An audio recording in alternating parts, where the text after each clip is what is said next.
As Madison's mayor continues to do battle against panhandling, sandwich signs, and cab cruising, News 3 has learned the mayor's office has gotten few or no emailed complaints about those very issues. And only News 3's Theo Keith went digging and has the results tonight. Sarah, the records we obtained reveal some of these issues have been on Paul Soglin's mind for at least a year now, but few of the emails and letters are complaints asking the mayor to actually do something, and almost none of them came before this summer when the issues got a lot of attention.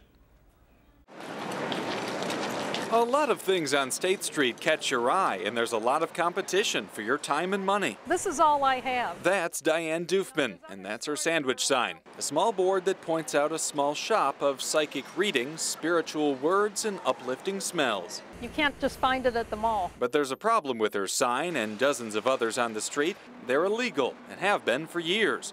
But that's rarely enforced, until now. Everybody says, oh, we got to look out for small independent businesses. They're the lifeblood of America, blah, blah, blah.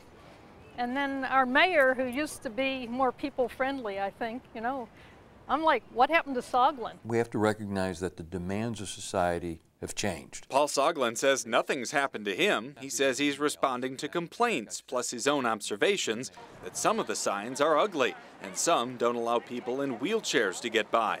News 3 obtained 250 documents from the mayor's office after asking for correspondence about signs, panhandling, and cab cruising.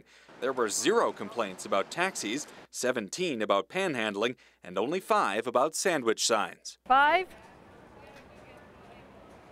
That makes me feel very frustrated. Did I get them all? Is this fair to have characterized it as I did just now?